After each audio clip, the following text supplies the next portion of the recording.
tarde a todos e a todas. Peço que aguardem um pouquinho, para que mais pessoas entrem, né, consigam entrar e a gente comece o nosso evento. É um prazer muito grande recebê-los aqui para mais um evento do Fórum de Equidade e Diversidade dos Fundos de Pensão, onde vamos comemorar aí o Dia Internacional da Mulher 2021, de uma maneira completamente diferente de todos os outros anos, né? Sempre fizemos eventos abertos para público em geral, e dessa vez nós estamos fazendo um evento totalmente online. Juntamos vários fundos de pensão e gostaríamos que vocês curtissem muito, acho que vocês vão curtir muito esse evento, vai ser maravilhoso.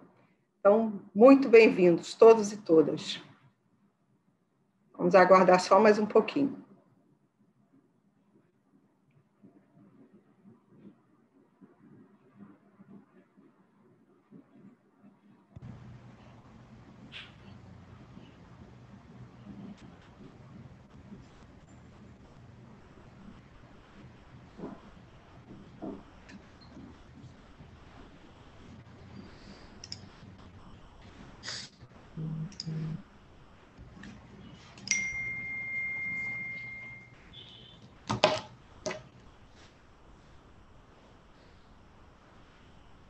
Vamos lá, boa tarde a todos e todas.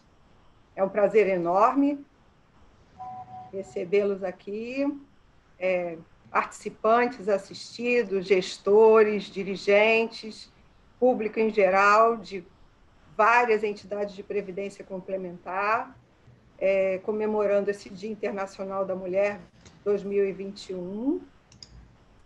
Vou passar a palavra agora para a doutora Cláudia Trindade, que vai representar a ABRAP, a Associação Brasileira das Entidades de Previdência Complementar, e vai nos brindar aí com as suas palavras. Obrigada, Raquel. Boa tarde a todos. É um imenso prazer estar aqui representando a ABRAP nesse evento, que é uma iniciativa do Fórum de Equidade e Diversidade das Entidades Fechadas de Previdência Complementar, que são associadas da ABRAP, em comemoração aí ao Dia e ao Mês da Mulher, como a Raquel já falou, né? Assim, eu agradeço o convite por estar representando a ABRAP, que é totalmente engajada com essa nossa causa também. Parabenizo o Fórum, em especial na pessoa da Raquel Casselpoggi, também os demais membros por essa iniciativa. Também não posso deixar de saudar as nossas palestrantes, Adriana Carvalho, que é da Ernst Young, mas que eu conheço pessoalmente da ONU Mulheres, a Vilma Belo, atriz, vencedora do Prêmio Shell de 2017, atriz, está gravando, inclusive, recentemente, agora, atualmente, uma série para a Globo, e a doutora Fábia Maruco, advogada, que milita nessa área, junto conosco, de defesa contra a violência contra as mulheres, né? Tenho certeza que as três irão abrilhantar esse evento. Hoje, o evento de hoje está sendo realizado pelas entidades Eletros, Real Grandeza, Fusan, Petros, Infraprev, Serpros, Previ e Funcef. E conta também com o apoio da ABRAP e da Previpar, que é a Associação de Fundos de Pensão do Paraná, e suas associadas, Jusprev, Supre, Mais Futuro, Fundação Alfa, FAPA, Curitiba Prev, Fibra, Fundação Copel e Boticário Prev. Como a Raquel já disse, esse nosso evento é um evento de celebração do mês e do Dia das Mulheres, mas eu acho que o mais importante de tudo isso é a gente parar um pouquinho essa roda viva que a gente vive, principalmente nós mulheres, para refletir um pouco sobre o papel e o lugar da mulher na sociedade. A gente sabe do tempo das nossas avós, das nossas mães, pelo que a gente viu elas viverem, e também na história mais antiga da sociedade, que a mulher sempre teve numa posição de inferioridade e também de submissão em relação ao homem. Aquelas casadas submissas ao marido, as que não eram casadas dependiam do pai, dos irmãos, e não tinham voz ativa né? Nem para decidir sobre sua própria vida, né? Mais recentemente, a gente me ajuda aí com essa questão. Não estou entendendo nada. A gente vem um desenvolvimento da sociedade e as mulheres têm tomado uma posição mais forte, seja no ambiente de trabalho, no cenário público, político, apesar de que a gente ainda sofre discriminação mesmo no meio de trabalho, porque recebemos remunerações menores, temos muito mais dificuldade para ascender na carreira, e também a questão da dupla jornada de trabalho, né, que com a pandemia só veio aí a se agravar, né? Então, apesar de todo esse desenvolvimento que vem tendo na sociedade, esse próprio evento aqui mostra isso, né, o lugar que a mulher vem tomando, né, tem certas questões que parecem que não melhoram, né? Uma delas, a doutora Fábia vai falar sobre isso, é o feminicídio, a violência contra a mulher. Como que o ser humano não evolui essa questão, né? A nossa Vilma Mello vai falar também sobre a questão da discriminação da mulher negra, né? E a Adriana Carvalho, com certeza, vai trazer um monte de experiências para nós, porque eu a conheço do trabalho que ela fez lá na ONU Mulheres, desenvolvemos várias coisas juntos e tenho certeza que ela vai nos brindar com muitas coisas interessantes aqui, tá? Então, assim, hoje a gente vê que 45% dos lares brasileiros são sustentados por mulheres, né? Nós também temos uma grande participação das mulheres no mercado de trabalho, porém a gente sofre ainda discriminação, né? Então, precisamos fazer o quê? Precisamos fazer eventos como esse, e por isso eu parabenizo mais uma vez a Raquel e ao Fórum, né, que incentivam as mulheres a buscarem proteção, a buscarem um empoderamento, né? E quando a gente fala em empoderar mulheres, a gente depende também que os homens nos ajudem, a que as mulheres sejam empoderadas, para que nós ocupemos o nosso espaço, para que a gente saiba se proteger contra a violência, contra o racismo, contra o machismo, e também uma coisa que eu acho muito importante, principalmente para nós que atuamos em fundos de pensão, né? As mulheres devem também se empoderar na questão financeira. Precisamos dizer que mulher não serve para lidar com matemática, que mulher não serve para trabalhar com tecnologia. Eu mesmo sou engenheira civil. Que mulher não sabe investir dinheiro, falácia. Nós sabemos, nós podemos e nós devemos cuidar das nossas finanças, cuidar da nossa independência financeira e também do planejamento para o futuro. Por que eu digo isso? Porque nós sabemos que, muitas mulheres, com certeza a maioria ficará sozinha na velhice, né? Vamos nos aposentar, muitas ficarão viúvas, muitas passarão por um divórcio, muitas já vivem sozinha, né? Então, nós não podemos ficar na dependência que alguém cuide do nosso futuro, tá? Então, fica essa mensagem também de empoderamento, não só em todas as questões que dizem respeito aí às mulheres, mas também nessa questão do financeiro, porque isso nos fortalece para que a gente tenha um futuro melhor, certo?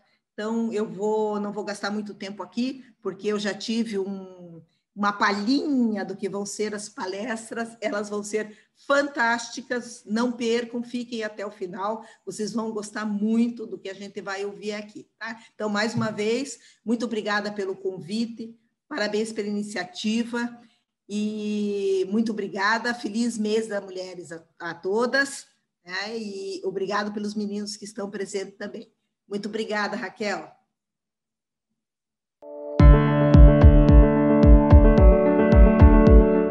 A luta é diária. Grande desafio. No início achei que ia ser mais fácil. É de jornada tripla. A gente tem que se dividir nas tarefas domésticas, né? Me dividir no efeito Matrix. Esse é o Miguel de um. Mãe, tô com fome. Mãe, tô com fome. Só um momento. Voltei.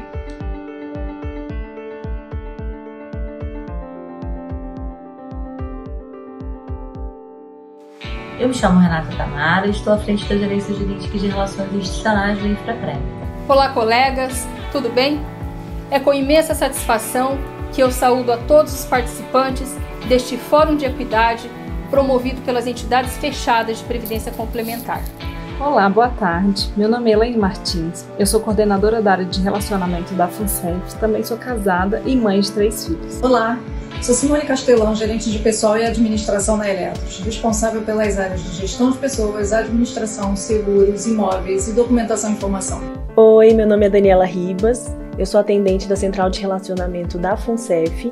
Olá, sou Alessandra Lemos, conselheira da Fundação Eletros. Oi, gente, eu tô super feliz de estar aqui, de poder compartilhar um pouquinho da minha experiência com vocês. Entre todos os desafios trazidos pela pandemia, para mim, enquanto gestora, o maior deles, sem sombra de dúvida, é a gestão de pessoas à distância. É uma tarefa que exige muito mais da minha forma de gerir pessoas e vem sendo um aprendizado. A própria área de investimentos, ela trabalha com cenários, trabalha com incerteza, muito, né? Trabalha com estratégias e a gente tem que tomar a melhor decisão possível, então tem que ter uma fluidez, né, de informação e tem que manter o time todo trabalhando junto, né, como um verdadeiro time, a equipe como um time. Não tem uma jornada diferente da maioria das mulheres, já que a jornada dupla e às vezes tripla é uma realidade entre as brasileiras.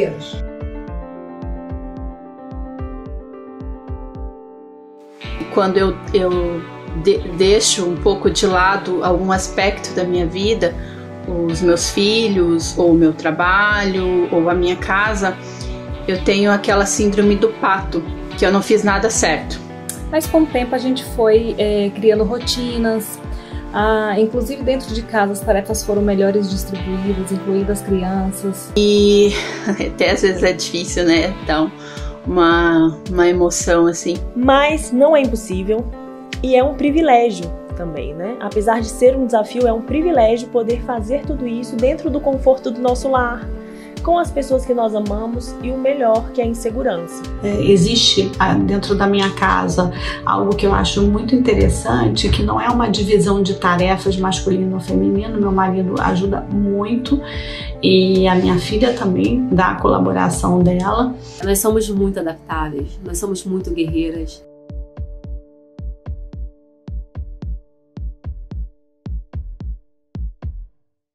Mas tenho certeza que estamos prontas e ainda mais fortalecidas com a experiência vivida de home office e muitas vezes até de jornada tripla. Nós somos capazes de fazermos muito mais além do que nós imaginávamos há um ano atrás. Nossa missão é fazer com que os homens entendam que somos parceiras profissionais e não concorrentes. Entender que no final só merecemos respeito e as mesmas oportunidades. Falar em combate a todas as formas de discriminação e de violência contra a mulher é falar no nosso processo de empoderamento. Que cada um de nós, né, que são homens ou mulheres, possamos fazer uma autoavaliação, uma autocrítica, uma reflexão, né, a respeito de questões culturais que às vezes estão tão enraizadas dentro de nós que nós sequer conseguimos fazer, temos a percepção delas.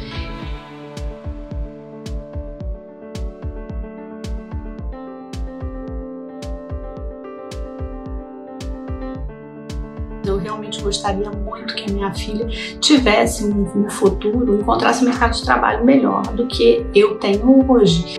Fazer parte do empoderamento feminino em áreas de destaque, com maestria e apresentando grandes resultados, só me dá força e certeza que estamos no caminho certo. A condição que eu tenho hoje é infinitamente melhor do que a condição quando eu comecei no mercado de trabalho, no mercado financeiro, que sempre foi um mercado muito masculino.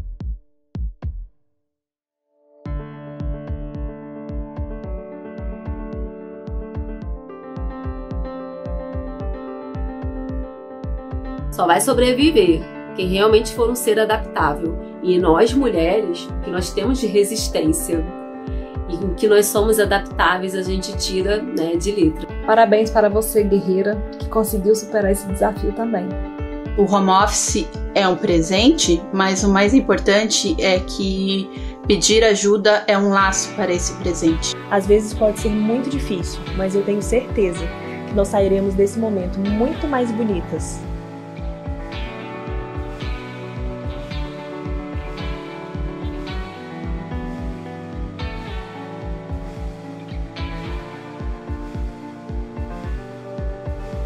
Assim que passar dessa pandemia, nós vamos poder nos ver e vocês vão poder conhecer pessoalmente, e o Miguel conhecer pessoalmente a todos vocês. É uma ótima oportunidade da gente aprender e se reinventar.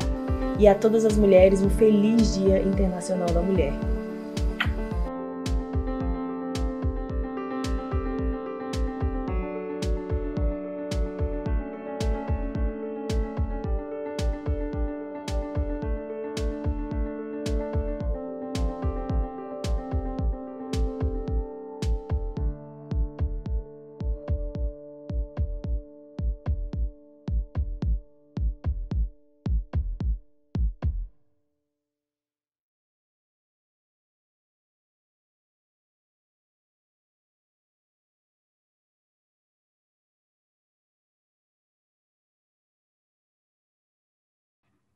Ficou muito doce, né, gente? Muito meigo. A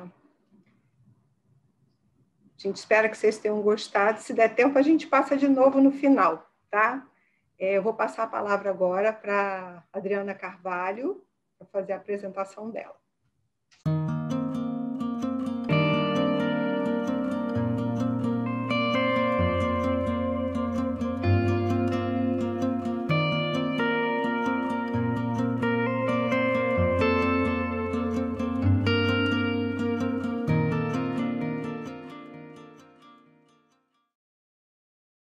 Muito obrigada, então.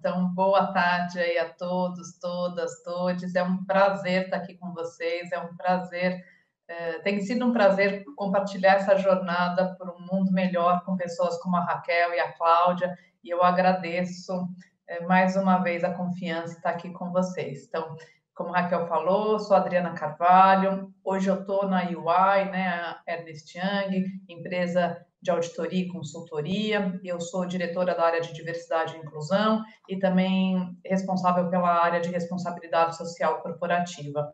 Antes disso, eu trabalhei 6 anos na ONU Mulheres, justamente nessa relação com as empresas, na promoção da equidade de gênero, e anteriormente foram aí mais de 17 anos numa empresa química, na Dow, né, nas áreas de negócio, de supply chain, finanças.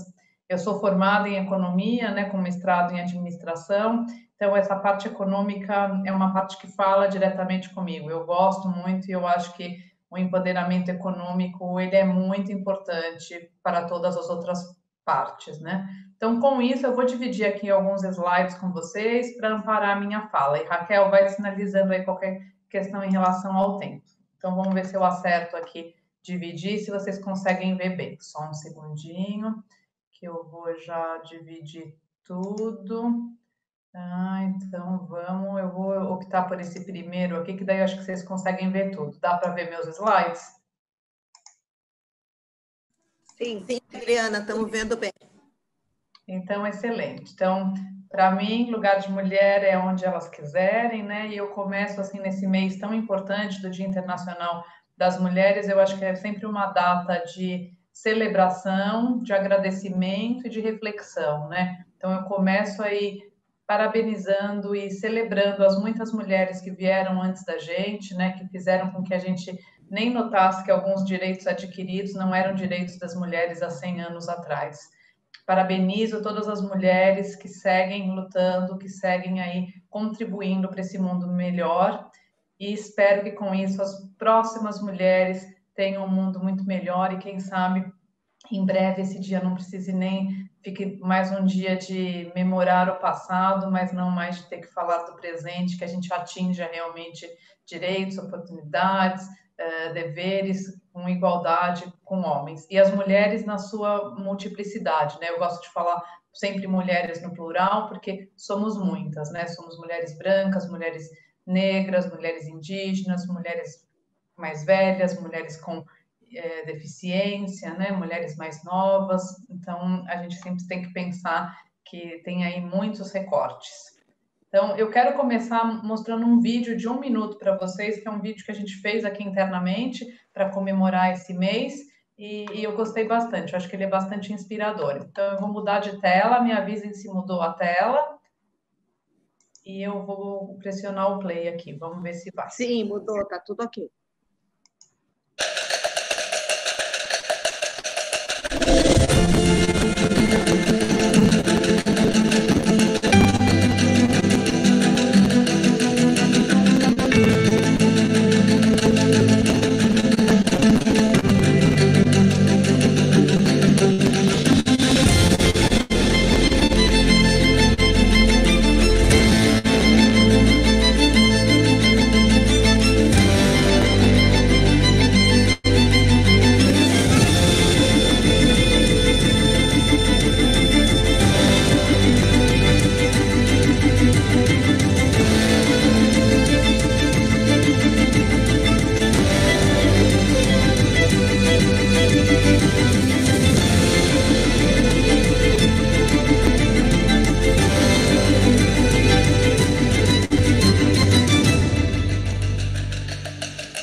Então, volto aqui para a minha apresentação.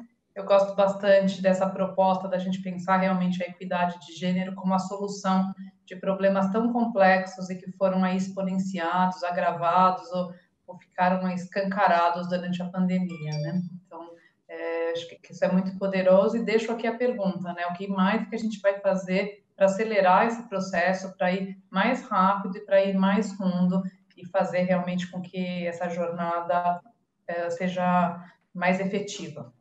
Então, indo para o meu próximo aqui, o que é diversidade, né? Quando a gente pensa em diversidade, o que a gente está falando, né? Então, é compreender e valorizar a interdependência da humanidade, das culturas e do ponto de vista no meio ambiente, no ambiente social e organizacional. É ter respeito mútuo pelas qualidades e experiências diferentes das nossas. É entender que a diversidade não é apenas uma maneira e perspectiva, mas também pode ser a forma de aprendizado que a pessoa vai ter, né? Cada uma dessas condições, qualidades, origens e grupos... Espera que eu fui muito rápido, gente, desculpa. Reconhecer que a discriminação pessoal, socioeconômica e cultural, étnica, racial, de gênero, orientação sexual, presença de deficiência, geracional e tantas outras institucionalizadas criam e mantêm privilégios para alguns, enquanto criam e sustentam desvantagem para outros. Então, é sempre muito importante. E, eventualmente, eu sou privilegiada por um lado, posso estar em desvantagem pelo outro lado, né? Mas ter este norteador é fundamental. A gente precisa construir aliança entre essas diferenças para trabalharmos juntos para erradicar todas as formas de discriminação e intolerância. Se as mulheres são metade do planeta, né, no caso do Brasil, até um pouquinho mais do que a metade do país, elas têm todas as outras diversidades dentro das mulheres, e a gente precisa pensar o tempo todo nesse conjunto, né? E daí, cada uma dessas condições, qualidades, origens, grupos, intersecções desses privilégios ou desigualdades possuem um lugar de fala, né? Então, eu, como mulher branca, paulista, tenho um lugar de fala, todos nós temos um lugar de fala, né? E a diversidade ou a falta dela impacta seriamente os resultados de uma organização. Se toda essa pluralidade não tiver seu lugar de fala e construção coletiva, as organizações perdem um potencial criativo e inovador e podem simplesmente não existir no futuro. Acho que no final do vídeo aí que a Raquel compartilhou, falava bastante, né? Que times homogêneos, no caso ali eles davam times só de homens, né? Acho que acertavam em 53% das ocasiões. E que times diversos, né, com mais mulheres, aumentava essa taxa de acerto, acho que para 73%, se eu não estou equivocado.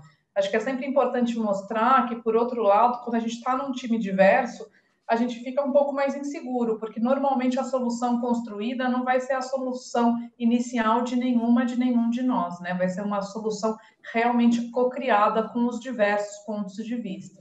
Então, quando a gente está pensando nas empresas, né, por que os fundos de pensão, por que grandes empresas, por que a diversidade é um tema importante para o mundo dos negócios, né? E aí acho que a gente tem alguns parâmetros aqui. A gente tem a agenda de talentos, né? Então, se eu quero atrair os melhores talentos para trabalhar comigo, né? Eu preciso mostrar que todo mundo é bem-vindo aqui, né? Então, eu cada vez escuto mais, já escutava na ONU Mulheres, aqui na UI continuo escutando de gente que entra na página da empresa, né? Para saber se aquela empresa respeita mulheres, se aprecia, né, se é comprometida com a causa racial. Então, cada vez mais a população mais jovem e também pessoas mais velhas estão olhando essa dimensão, né, estão prestando atenção. E se eu não vejo alguém parecido comigo naquela instituição, eu fico me perguntando, né, será que vou ser bem-vinda? Será que eu vou me acostumar com esse ambiente, né? Então, a gente vê cada vez mais a área de recursos humanos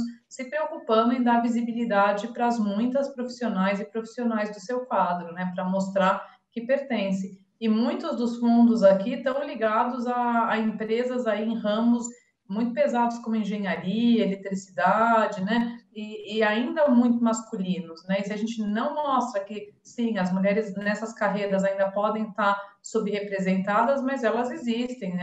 Elas estão lá, né? Elas estão fazendo a diferença e a gente precisa dar visibilidade. A gente tem toda uma agenda aí de negócios e investimentos, né? nesse último domingo mesmo tinha um artigo grande no Estadão falando da importância aí do ESG, né, nessa parte aí meio ambiental, social, né, tinha a entrevista do Gustavo Werneck, presidente da Gerdau. Então, cada vez mais você tem aí grandes grupos de investimentos, né, se eu não estou maluca, foi o pessoal da BlackRock que falou não vou mais investir nesse tipo de indústria. Então, cada vez tem uma pressão maior aí, seja dos investidores, seja do mercado, seja do consumidor, se perguntando realmente como que a empresa está comprometida com essa dimensão social, né? Então, essa é a agenda dos negócios. Mas a gente tem agenda de risco também, né? Assim, como que está aí as questões éticas da empresa, né? A gente quer aparecer na capa do jornal quando tem um escândalo. Como que a gente está realmente conseguindo mudar? Porque as empresas são feitas de pessoas, né? E pessoas que tomam decisões erradas em horas erradas podem custar bastante caro aí para a reputação da empresa e causar trabalho mesmo, né? Então, é um processo judicial que a empresa vai ter que se defender, né? São mais queixas no comitê de ética e assim por diante. Então, eu sempre gosto de mostrar isso porque tem todos esses aspectos. E, em última instância, né, a gente tem, às vezes, um debate aí entre as pessoas de diversidade e inclusão. Será que a gente precisa provar mesmo que é bom para os negócios? Ou não bastaria dizer que é o certo a ser feito, né? Eu sou uma pessoa mais pragmática, então, assim, claro que eu gostaria que todo mundo fizesse porque é o certo a ser feito, que todo mundo merece as mesmas condições. Mas se para você fala melhor que é bom para atrair melhores talentos ou é bom para os negócios, a razão que traz você para começar essa jornada, para mim, realmente não importa muito. O importante é você entender que tem muitos aspectos e ver qual que se conecta com você para você entender que você vai ter que se esforçar. Porque a nossa vida é muito corrida, e se você não faz uma conexão, por que é importante para a sua função dentro da empresa se unir a isso, dificilmente você consegue mudar o dia a dia e mudar comportamento e realmente fazer sua parte.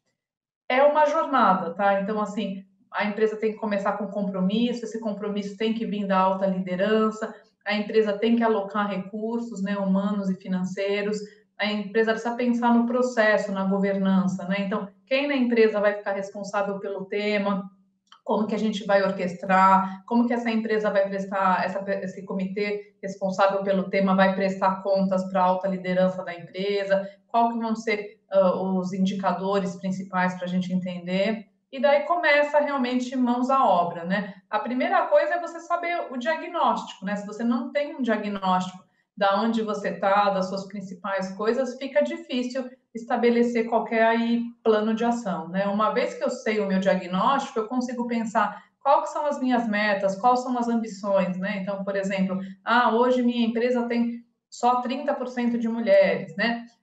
E quando eu olho na alta liderança, é menos ainda, é 20%, né? Então, uma empresa como essa, ela vai precisar ter meta de recrutamento, ela vai precisar ter meta de desenvolvimento, né? Então, ela vai precisar pensar tanto na entrada como nos vários níveis hierárquicos. Uma outra empresa pode falar, não, hoje, na verdade, são aí 60-40, já tenho uma grande massa de mulheres, mas as mulheres estão só na área de recursos humanos ou só na área de marketing, as mulheres não estão na liderança. Essa empresa vai ter que pensar em outras prioridades, né? Mesmo quando uma empresa fala, não, aqui eu não tenho problema porque eu só tenho mulheres, mas será que isso não é uma amostra do problema, né? Por exemplo, a área do cuidado, a área da educação, a área da saúde, que são áreas tidas como de mulheres, muitas vezes só tem mulheres, né? E os poucos homens que tem estão ali no topo, na direção. Mas o fato de que uma profissão só atrai mulheres também é uma das formas da desigualdade, né? E uma vez que eu tenho as metas, que eu entendo onde eu estou, eu posso estabelecer prioridades e eu posso realmente estabelecer ações e daí eu tenho que executar. Mas depois que eu executei, eu vou ter que voltar a ver o que me impactou no meu diagnóstico, nos meus indicadores, para voltar a reavaliar metas, prioridades. Então, é um ciclo constante, né? Aqui na UI a gente tem indicadores, a gente tem processo, já tem uma área dedicada à diversidade e inclusão, que eu sou a líder, mas eu tenho mais 2 pessoas que trabalham comigo, eu conto com grupos afinidades, né, que me apoiam nos vários pilares que a gente trabalha, a gente tem prestação de contas para o nosso comitê executivo, né, então a gente tem meta, por exemplo, a gente estabeleceu a meta que quer ter 30% de mulheres no nível da sociedade da empresa, né, então assim, tudo isso é bastante importante. Então, você precisa dessa governança para conseguir realmente orquestrar, você precisa de números e você precisa de recursos. E eu acho que é muito importante a gente não reinventar a roda, e essa não é uma jornada fácil, não tem uma receita de bolo. Então, assim, a UI faz parte de muitos compromissos e associações, né? Então, a gente assinou os princípios de empoderamento das mulheres, que em inglês é conhecido por Women Empowerment Principles, WEPs, da ONU Mulheres e Pacto Global. A gente faz parte do movimento Mulher 360. A gente assinou ano passado, está fazendo parte da coalizão empresarial pelo fim da violência contra as mulheres, criada pelo Instituto Avon e ONU Mulheres. A gente faz parte da coalizão empresarial pela equidade racial e de gênero, que é liderada pelo CERT. A gente faz parte da iniciativa empresarial pela igualdade racial, que é liderada pela Zumbi dos Palmares. Fazemos parte do Fórum de Empresas e Direitos LGBTI, fazemos parte da rede empresarial de inclusão social pela empregabilidade de pessoas com deficiência. Então, cito esses nomes porque eu acho que é muito mais eficiente quando a gente se une a quem já está trabalhando, quando a gente vai fazendo. E eu muito gosto do modelo de que vocês têm realmente esse grupo dos fundos de pensão pensando a questão, né, e olhando isso. Acho que isso ajuda muito vocês também, e as empresas onde vocês estão. Eu sempre lembro que, assim, são muitas camadas as questões dos preconceitos e das mudanças, né? Então, eu gosto aí da imagem da cebola, né? Então, a gente vai falar, por exemplo, da camada da violência doméstica, né? Da violência contra as mulheres, mas a gente tem essa camada, às vezes, dos preconceitos mais invisíveis, quando eu sou interrompida, muitas vezes, numa reunião, quando eu tenho um homem querendo me explicar o que eu acabei de explicar, né? Então, assim, são muitos níveis, e não é porque eu já superei alguns que eu superei todos, tá? É um problema bastante complexo. E eu sempre lembro que não é porque a gente é mulher que a gente já nasceu perfeita, tá? A gente também pode reproduzir o machismo, não é porque uma pessoa é negra que ela não pode reproduzir o racismo, né? Então, tá todo mundo, em alguma instância, é parte desse problema, mesmo pessoas como eu, que estou nessa agenda há bastante tempo. E é um problema sistêmico, gente. A gente não consegue corrigir trabalhando só uma parte. Não adianta nada eu, como empresa, fazer minha parte se a sociedade está com muitos problemas e o governo não faz a parte dele, se a mídia não faz a parte dela, né? Então, a gente precisa desse olhar sistêmico. E é sempre bom lembrar que tem dois níveis aí de lógicas. Tem as nossas lógicas individuais, então a gente precisa mudar e ampliar a nossa visão como ser humano, mas tem as lógicas institucionais, né? Quando eu falo que num programa de trainee eu só aceito pessoas que já vêm com inglês, eu estou segregando muitas outras e estou deixando de ver muitos talentos, né? Quando eu falo que para certa função só pode ter a formação de ciências da computação, será que isso é verdade? Por exemplo, aqui na UI a gente reviu isso. A gente chegou à conclusão que para ser um consultor, uma consultora em tecnologia, não precisava ser formado em ciências da computação obrigatoriamente, tá? E daí, com isso, a gente conseguiu atrair muito mais mulheres e muito mais talentos, realmente, com essa vontade, ampliando e revisando um pouco o nosso pré-requisito, né? Me lembro quando a Avianca, quando ainda existia, que revisou um pouco o requisito de horas de voo para poder terminar o curso de piloto. E não era para deixar o curso, né? Imagina, segurança em avião é muito importante, né? Mas para que você põe uma barra, às vezes, muito mais alta do que o que é recomendado, né? Então, esses são pensamentos para a gente mudar realmente lógicas institucionais. E, por último, eu deixo aqui um assunto que eu gosto bastante, que é a questão dos vieses inconscientes, né? Porque a gente, no mundo dos negócios, a gente parte do pressuposto que todo mundo é 100% racional, que a gente é capaz de analisar tudo, que a gente só toma decisões sobre fatos, números, com muita análise, né? Tem toda uma linha aí de estudo de economia comportamental, inclusive com o Prêmio Nobel de Economia, mostrando que os investidores não são 100% racionais, que a nossa habilidade cognitiva ela não é 100% analítica, tá? Então, eles falam aí do sistema 1 e do sistema 2, tá? O sistema 1 é o nosso sistema rápido. Na verdade, o nosso organismo ele foi projetado para fazer as coisas sempre economizando o máximo de energia. Então, se tem alguma coisa que eu aprendi a fazer e posso fazer no automático sem ter que pôr muita atenção, meu organismo vai fazer isso, né? Quantos de nós já não pegou o carro, saiu dirigindo e fez o caminho que está acostumado, né? Claro que agora está todo mundo dirigindo menos, né? Então, assim, o nosso rápido, ele olha para a pessoa em menos de 15 minutos, desculpa, de 15 segundos ele já julgou a pessoa, né? Então, você tem um estudo que mostra que em dias de tempo feio, os entrevistadores tendem a dar nota menor para candidatos.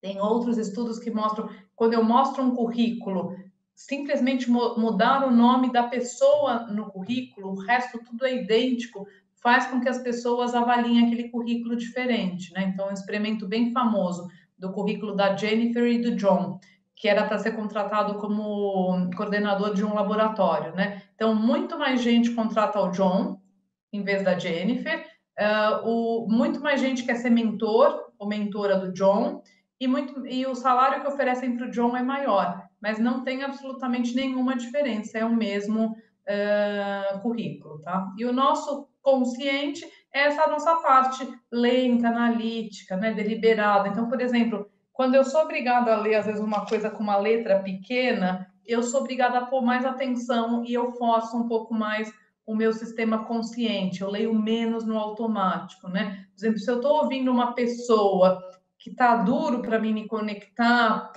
que eventualmente eu não gostei do tom da voz, mas eu passo a escrever o que ela está falando, é uma forma também de eu acionar mais o meu sistema analítico, e daí eu vou prestar mais atenção no que ela está falando, no conteúdo, e não tanto no tom da voz ou no ritmo, né? Então, muito importante esse entendimento, né? Porque a gente faz muita coisa no sistema 1, no sistema automático, tá? Eu não vou entrar aqui nessa... Isso aqui fala um pouquinho do...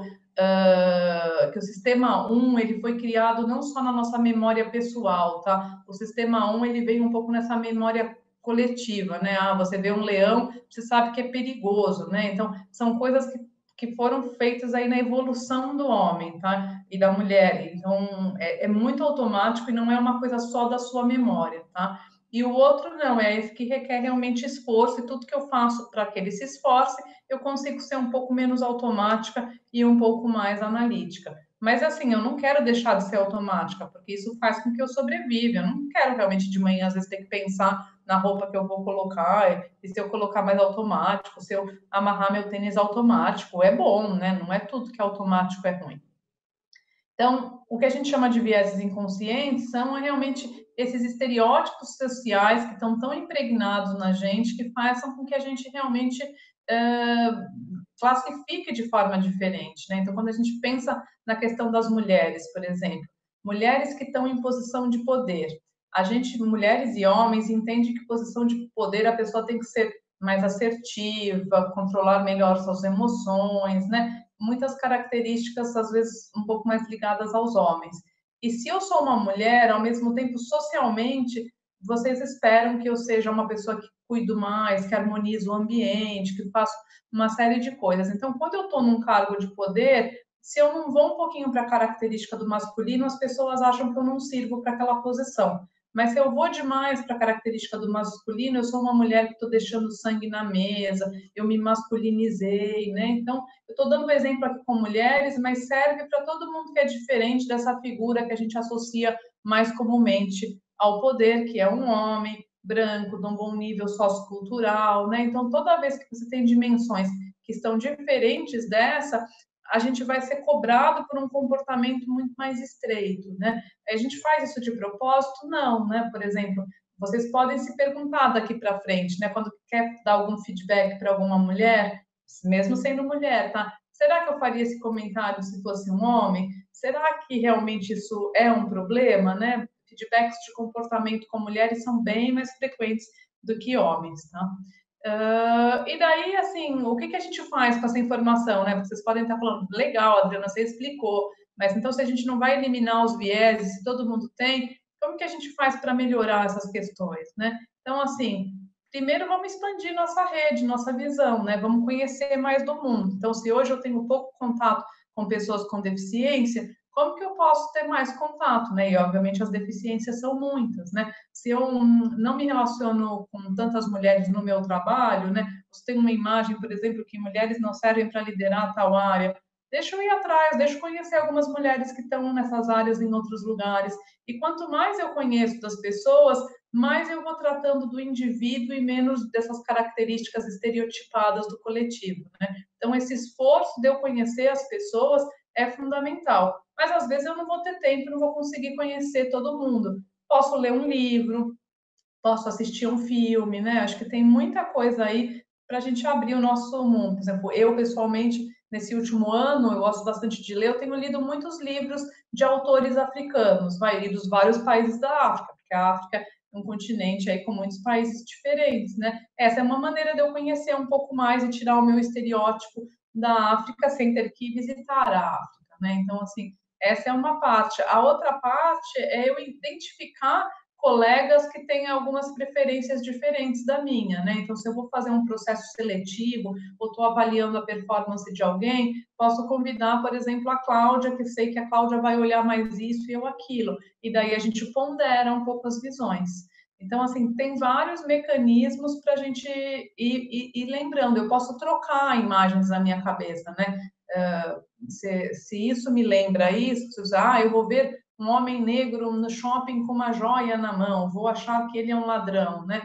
Não, vou ressignificar isso na minha mente, vou pensar que ele pode estar ali, primeiro ele pode gostar de pulseira, ou talvez ele esteja com a esposa, né? Então eu vou trazendo para a consciência e vou tentando significar, e é por isso que a mídia, né, tem um poder muito grande, é muito legal ver esse movimento recente da mídia, né, desses últimos 3, 4 anos, por exemplo, quem nunca viu aquele comercial americano da Procter & Gamble, que é Corra como uma Garota, né? É muito legal. Então, assim, tem muitas peças aí de publicidade, algumas até mais sutis. Por exemplo, o Jeep fez uma, se a gente olhar a propaganda de carro, a gente vai se dar conta que normalmente são homens dirigindo, né? Mas, assim, eu dirijo e eu conheço muitas mulheres que dirigem e, aliás, as mulheres costumam pagar menos de seguro que os homens, porque as seguradoras entendem que elas são melhores motoristas, mas dito isso, a gente ainda tem sempre a piadinha aí da Dona Maria, né? E a gente tem o pessoal de carro só fazendo propaganda com homem dirigindo, ainda tem muito vendedor de concessionária ou vendedora de concessionária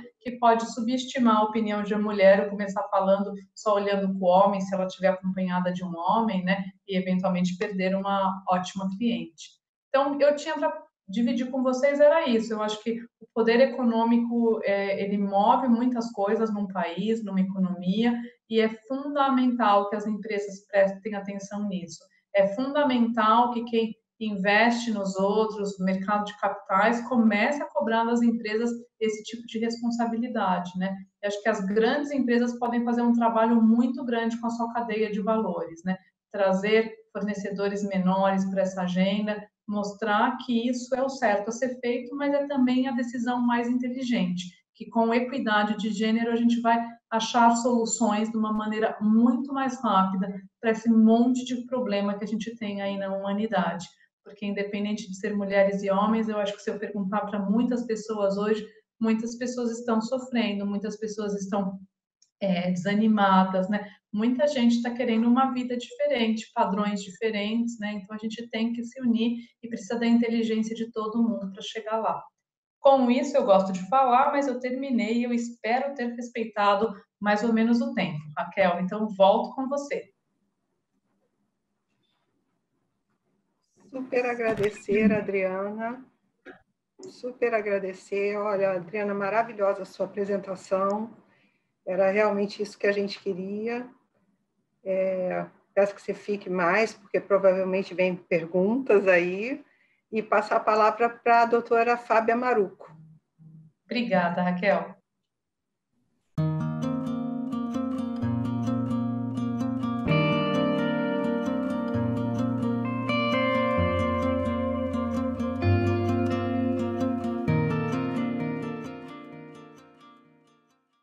Que eu participo deste evento através do convite feito pela querida Raquel Castelpode, oportunidade em que cumprimento minha querida amiga, delegada de polícia do município de Lorena, estado de São Paulo, doutora Adriane Gonçalves, demais palestrantes e o público que nos acompanha.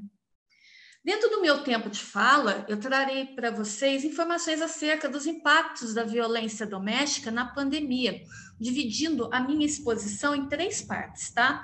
No primeiro momento, falaremos da evolução dos direitos da mulher no Brasil. Num segundo momento, falaremos da violência contra a mulher, o feminicídio, que é um crime de ódio contra a mulher, é uma barbárie que choca porque está acompanhada de violência doméstica. E na parte final, falaremos do aumento dos casos de violência contra a mulher na pandemia de Covid-19, nos países e estados brasileiros onde esses índices são elevados. No mês de março, comemoramos o mês da mulher, aquela que os gregos não reconheciam como cidadã, mas invejavam pela astúcia, pois tudo aquilo que lhes era dado transformava-se em algo fabuloso. Filhos, família, um lar. Não se nasce mulher, torna-se mulher. Mas o que é ser mulher? Essa continua sendo ainda uma pergunta atual e que deve ser feita por todas nós no decorrer de nossas vidas. As mulheres, durante muito tempo, ficaram aprisionadas ao papel de esposa, mãe, e a outra opção era ir para o convento. Mas sua importância social evoluiu a cada dia. Atualmente, vivenciamos uma pandemia que já dura 1 ano, o que exigiu muito mais da mulher e mulher que não teve um olhar especial do poder público. Uma situação que retrata a evidente desigualdade por conta de medidas sanitárias que têm que ser cumpridas. Nas palavras de Simone de Beauvoir, basta uma crise política, econômica ou religiosa para que os direitos das mulheres sejam questionados. Esses direitos, eles não são permanentes. Você terá que manter-se vigilante aos seus direitos durante todas as fases de sua vida. Mas ser mulher no Brasil é um desafio diário e não tem sido fácil fazer valer os direitos e proteção num país com índices alarmantes de violência e de morte por ódio, por preconceito, pelo simples fato de você ser mulher. Algo a ser combatido veementemente para que tenhamos paz, igualdade de direitos e prosperidade. Mas o que conquistamos no Brasil até agora? Algumas coisas são de assustar. Vamos fazer aqui um apanhado de 1827 até 2021, nesta exata semana. Bom, em 1827, a mulher conquistou o direito de ir para a escola. Anos depois, em 1879, o direito de frequentar a universidade. 1934, direito ao voto. 1966, com o Estatuto da Mulher Casada, a mulher passou a não precisar mais pedir autorização ao marido para ingressar no mercado de trabalho. 1974, as mulheres conquistam o direito ao uso do cartão de crédito. Meu Deus. 1977, com a lei do divórcio, com a aprovação, a mulher conquista o direito de se desvincular daquele casamento que ela não mais fazia parte. 1979, as mulheres garantem o direito à prática de qualquer esporte. 1980, as mulheres passam a ingressar nos quadros das Forças Armadas. A virgindade deixa de ser causa de anulação de casamento. 1985, é criada a primeira Delegacia de Defesa da Mulher no Brasil, que é em São Paulo. 1988, a Constituição Federal, ela iguala homens e mulheres em direitos. 1997, os partidos políticos são obrigados a reservar 30% das suas cotas para mulheres candidatas. 2004, veio a tipificação do crime de violência doméstica. 2006, sancionada a Lei Maria da Penha. 2009, com a Lei 12.015, passa a considerar o estupro como qualquer ato libidinoso praticado com violência ou grave ameaça. 2010, veio o divórcio incondicional. Hoje, para você divorciar, você não precisa ter um lapso temporal. Você pode ultrapassar alguns requisitos. Não que eles ainda não existam, tá? Mas você pode diretamente já pleitear o divórcio. Em 2015, é aprovada a lei do feminicídio. Nós vamos falar dela lá na frente. Em 2018, a oportunação sexual, ela passa a ser considerada crime. Nós temos um exemplo que vai ser falado lá na frente, da deputada estadual aqui em São Paulo, que foi molestada numa sessão da Assembleia Legislativa.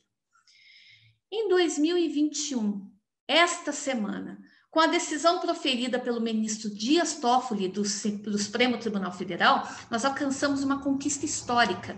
A legítima defesa da honra, argumento utilizado por assassinos de mulheres, é inconstitucional. Mas por que a violência doméstica ela é tão elevada no Brasil? Pesquisas mostram que quanto maior a desigualdade entre homens e mulheres em dada sociedade, maior é a violência de gênero. Nós vivemos em um país com as maiores taxas de desigualdade entre homens e mulheres e, portanto, um dos maiores índices de violência de gênero. A violência doméstica e familiar contra a mulher, ela constitui um fenômeno estrutural, uma vez que ela deriva da desigualdade, e não só econômica, mas também em relação à valorização de papéis que cada um desempenha na sociedade. O perfil das vítimas de violência doméstica, a gente traça de uma única forma, são todas as mulheres. Mas a maioria é pobre, é preta, é desempregada e chefe de família. Alcançar a igualdade de gêneros é um dos 17 objetivos da Agenda 2030 da ONU, da qual o Brasil é signatário.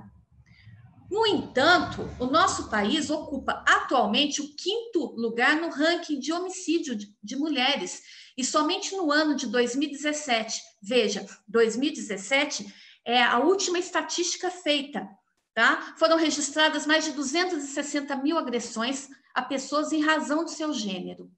A violência de gênero é um mal que afeta a dignidade e o bem-estar das vítimas. E enfrentá-la é um compromisso diário nosso, para que todos tenham garantidos os seus direitos essenciais. O gênero se refere a um conjunto de atributos particulares da masculinidade e da feminilidade.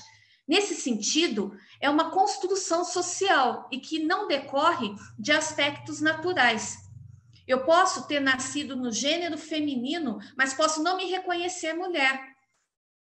Em outras palavras, as características sociais entre homens e mulheres, que definem os seus papéis e responsabilidades, não são estabelecidas pelo sexo, como determinação biológica, mas influenciadas pela cultura. Um grande avanço para a proteção dos direitos das mulheres e contra a violência é a Lei Maria da Penha, a Lei 11.340, de 2006, considerada uma das 3 legislações mais avançadas do mundo. E dentre muitos avanços que a Lei Maria da Penha nos traz, talvez a mais significativa seja o estabelecimento definitivo da discriminação e violência de gênero como forma de insulto aos direitos humanos. Muitos países, acreditem, copia a nossa legislação protetiva de direito da mulher, o que é desmentido por muitos programas sensacionalistas que preferem afirmar que a nossa lei não é eficaz, que precisamos agravar as penas, que precisamos deixar a lei mais eficiente, o que, na verdade, não corresponde à realidade. O próprio artigo 6º da Lei Maria da Penha, ele é categórico ao consignar que a violência doméstica e familiar contra a mulher constitui uma das violações de direitos humanos. A Lei Maria da Penha, mais do que uma lei procedimental e protetiva da mulher, ela é fruto de um compromisso internacional do Brasil. A violência praticada contra a mulher, ela não é apenas física. Muitas pessoas imaginam que só as agressões correspondem à violência contra a mulher. A Lei Maria da Penha, ela é uma lei de vanguarda, tá? Ela possui atualmente 14 anos de vigência. E desde 2015 veio o feminicídio, figura que passou a ser prevista no Código Penal, sendo definido como crime contra a mulher por razões da sua condição de sexo feminino, indicando que isso ocorre quando há violência doméstica e familiar e menosprezo ou discriminação à condição de mulher. A Lei Maria da Penha, como elenca no seu artigo 7º, as principais formas de violência contra a mulher, e que não são só físicas, tá? Aqui eu falo de violência patrimonial, quando seu companheiro ou companheira controla o seu dinheiro, retém seus documentos, para poder fazer uso deles e impede que a mulher tenha esse acesso. A violência sexual, quando o marido obriga a mulher a praticar sexo sem o seu consentimento. E não é só forçar o sexo como violência, obrigar a mulher a fazer atos que lhe causam desconforto, causam repulsa, como a realização de fetiches. Impedir a mulher de engravidar, obrigá-la a prevenir a gravidez e obrigá-la a abortar também é violência. Ato de impedir a mulher de usar métodos contraceptivos, pílula do dia seguinte, da mesma forma que obrigá-la a abortar.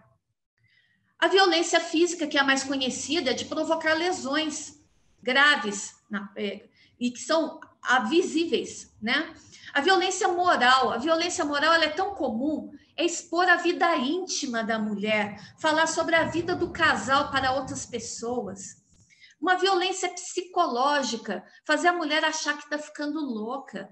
Há, inclusive, um nome para isso, gaslighting, uma forma de abuso mental que consiste em distorcer fatos e omitir situações, deixar a vítima em dúvida sobre a sua memória e a sua sanidade. Controlar e oprimir a mulher. Aqui, o que conta é o comportamento obsessivo do homem sobre a mulher, como querer controlar o que ela faz, não deixá-la sair de casa, isolar de sua família e amigos, ou procurar mensagens no seu celular e e-mail. Humilhar, xingar, diminuir a autoestima. Agressões como humilhação, desvalorização moral, deboche em público, são tipos de violência também que a gente considera emocional. Exemplo, ninguém vai te amar como eu, ninguém gosta de você, você vai ficar sozinha, fulana é mais bonita que você. A violência virtual, vazar fotos íntimas nas redes sociais como forma de vingança. Quebrar objetos na mulher, outra forma de violência, causar danos de propósito, objetos que ela goste. Um exemplo, eu erro, eu provoco ela. Isso é um discurso do agressor, tá? Eu erro, provoco ela reage com raiva, eu faço ela sentir culpada pelo descontrole e, no fim, quem acaba pedindo desculpas é ela. Aumento da violência contra a mulher na pandemia. A pandemia, ela tem alterado o cotidiano de muitas pessoas desde março de 2020. E o isolamento dos casos suspeitos, o distanciamento social, estratégias fundamentais para conter o aumento de casos da doença e a sobrecarga dos serviços de saúde foram recomendadas pela Organização Mundial de Saúde. Entretanto, essas recomendações têm severas repercussões negativas, sobretudo no aumento da violência contra a mulher. Segundo dados do Ligue 180, disponibilizados pelo Ministério da Mulher, da Família e Direitos Humanos, houve um aumento de 17% no número de ligações com denúncias de violência contra a mulher durante o mês de março a setembro de 2020.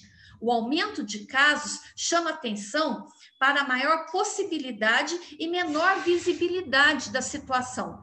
Veja, houve uma diminuição no aumento da comunicação dos fatos de violência para as autoridades policiais por conta do isolamento, mas houve uma outra possibilidade da vítima recorrer, de pedir socorro através da internet e também das ligações. O confinamento imposto se caracterizou como um fator agravante para a ocorrência de violência doméstica contra a mulher, em razão da maior convivência do agressor, associada à menor possibilidade de acesso aos órgãos de segurança pública responsáveis por acolher as denúncias. Outros fatores que estão associados a essa sensação de impunidade do agressor decorrente do isolamento social, como também o aumento de consumo de bebidas alcoólicas e outras substâncias psicoativas que podem potencializar o comportamento violento desses indivíduos. Por sua vez, a instabilidade econômica, o desemprego, a diminuição abrupta da renda também foram fatores preponderantes que desencadearam na figura masculina um comportamento agressivo, relacionado ao poder de gênero, dele se achar superior à mulher. Mas há ainda vítimas, acredite, que preferem não discutir com o agressor e que preferem se sujeitar a ser vítimas de violência a ter que contrair Covid-19. O que uma vítima, uma mulher vítima, deve fazer quando ela tiver que recorrer, pedir socorro, né? Quando ela estiver numa situação de vulnerabilidade? Antes de mais nada, antes que a mulher vá à delegacia, faça a sua queixa, denuncie a violência por ela sofrida, ela tem que se reconhecer vítima, tá? Muitas mulheres não se veem nessa situação. Muita gente de fora da situação, amigos, parentes, enxergam a situação que a própria vítima não enxerga, tá? E, em segundo lugar, procurar a Delegacia de Defesa da Mulher, acompanhada sempre de uma testemunha. A lei não diz isso. A lei diz que a vítima deve procurar as autoridades policiais, tá? Mas, de uma forma prática, dica de quem lida com isso diretamente, porque na minha vivência profissional eu lido com questões de alimentos, questões de separação, divórcio, guarda, todas vêm precedidas de agressão, de violência contra a mulher, e normalmente são encaminhadas para o meu setor ou para o meu escritório pelas autoridades, tá? Para dar mais agilidade, a gente faz o quê? A vítima acompanha a vítima na delegacia, a vítima tem que estar com uma testemunha presencial ou uma testemunha que conheça o sofrimento dela, tá? Para que a delegada ou delegado de polícia possa agilizar o atendimento, possa conseguir uma medida protetiva o quanto antes. E acreditem, todas as delegacias de defesa da mulher são compostas de pessoas que têm treinamento para receber, para recepcionar a vítima. Só que a vítima, sozinha, ela não consegue se expressar. E, às vezes, ela mesmo se engana com o atendimento, ela acha que não foi bem atendida, mas quando, na verdade, ela não está conseguindo expressar a dor e o sofrimento dela. Por isso, a gente recomenda que as vítimas estejam acompanhadas no momento que estão fazendo a sua queixa, tá? Procure a delegacia, procure a OAB, a Ordem dos Advogados do Brasil, mais próxima da sua cidade, procure a Defensoria Pública, o Ministério Público, que são órgãos que estão aí para dar assistência, tá? Tem o Disque 180, você pode, inclusive, fazer boletim de ocorrência virtual. O que você tem que fazer, quanto mais oportunidades a vítima tiver para denunciar e pedir ajuda, mais chances ela tem de se proteger, de salvar a própria vida, tá? Não leve em consideração informações trazidas por programas sensacionalistas, tá? Mais uma vez eu repito, que dizem, do que adianta denunciar? Não vai acontecer nada. Acontece sim, adianta sim. Estamos aqui nesse evento para reafirmar isso. Denuncie. Vamos dar um basta à violência doméstica. Chega.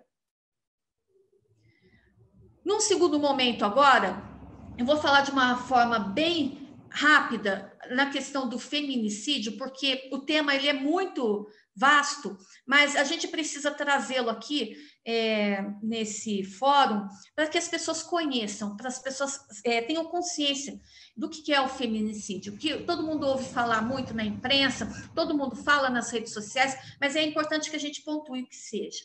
Tá? Desde 2015, o feminicídio está incluso no Código Penal, no artigo 121, inciso 6, parágrafo 2º, definido como crime contra a mulher por condições por ela ser do sexo feminino, indicando que isso ocorre no âmbito familiar, que é uma violência doméstica, e que seja em razão de menosprezo e discriminação pelo fato dela ser mulher. Importante ressaltar que o feminicídio é uma modalidade de homicídio doloso qualificado contra a mulher e por razões de condição de sexo feminino. Não é uma nova tipificação do Código Penal, como muita gente pensa. O que houve, na verdade, quero que saibam disso, foi uma maquiagem, uma tentativa de iludir a sociedade de que a lei estaria, a partir desse momento, em 2015, protegendo a mulher, quando, na verdade, já existia a figura penal do homicídio doloso qualificado, cuja pena é de 12 a 30 anos, homicídio em todas as modalidades. A mulher já estava protegida já há muito tempo. Tá? Então, a questão de feminicídio, de você denominar o tipo penal em feminicídio, foi só uma maquiagem. Tá? O artigo Um Vírus e Duas Guerras, produzido pelo projeto Colabora, através do levantamento, apontou que 497 mulheres perderam suas vidas, vítimas de feminicídio, durante a pandemia no Brasil. A média é de uma morte a cada 9 horas. O sujeito ativo, aquele que comete o crime, que pratica o feminicídio, ele pode ser qualquer pessoa, tá? Muita gente imagina que seja só o homem. Não, o homem ou a mulher, porque ele é um crime comum, tá? Qualquer pessoa pode cometer esse crime, que o núcleo familiar é matar. E a vítima? A vítima é só mulher? Ou pode ser qualquer pessoa? A vítima é mulher e os transexuais. Os transexuais, aqueles que se reconhecem como mulher, se sentem mulher, se declaram mulher, tá? Temos alguns posicionamentos, o mais recente no Supremo Tribunal Federal reconhece que não há necessidade do registro, da mudança do registro da documentação civil, não precisa da cirurgia de mudança de sexo, basta que se declare. É uma decisão polêmica, mas que veio a atender os anseios desse grupo social. Veja que o sujeito ativo pode ser o homem ou a mulher, o crime quem pratica é qualquer pessoa, e a vítima, mulher ou os transexuais. Nesse momento aqui, eu vou fazer um parênteses e vou dar um exemplo de um caso de violência contra a mulher, de uma pessoa muito querida, que foi vítima disso, mas através do relato da mãe dessa vítima, tá? No dia 14 de outubro de 2017, recebi a mais avassaladora notícia da minha vida. Minha filha Gabriela estava em um hospital, em coma, internada na manhã de domingo. Foi vítima de um soco que partiu o lado esquerdo de seu crânio em 5 partes. Não cabe aqui todo o relato desta imensa dor. Ela faleceu 5 dias depois. Soube que minha filha, uma advogada brilhante, jovem, que completaria 36 anos dali a um mês, mantinha um relacionamento com um criminoso, um detento, seu cliente, beneficiado pelo indulto do Dia das Crianças. Não era do meu conhecimento. Sabedora, tentaria ajudá-la e livrar-se desse caminho insano. Éramos amigas, mas não pensem vocês que a cumplicidade mãe e filha é ilimitada. O caminho que desvirtua é inteligente, criativo, disfarçado, capaz de mostrar-se à mãe sem que ela o perceba. Eu tive sinais, mas a morte, que caminha junto conosco na vida, segue esperando a troca de vestes. O criminoso foi condenado a 7 anos, 3 meses e 3 dias em reclusão, sem submeter-se a júri popular, com a sentença aplicada pelo próprio juiz, que não entendeu como feminicídio, e sim como homicídio culposo sem a intenção de matar. Para minha filha, dedico a feitura de um livro quase finalizado, com foco na violência que atinge a mulher, seja qual for a sua situação social. Entreguei minha menina, desacordada, de volta para a mãe, rezando a mais bela oração em línguas no meu coração. Minha estrela está em paz. Nádia Monteiro da Silva, dia 12 de março de 2021. A Gabriela, filha da dona Nádia, foi minha aluna no Núcleo de Práticas Jurídicas do Centro Unisal Lorena.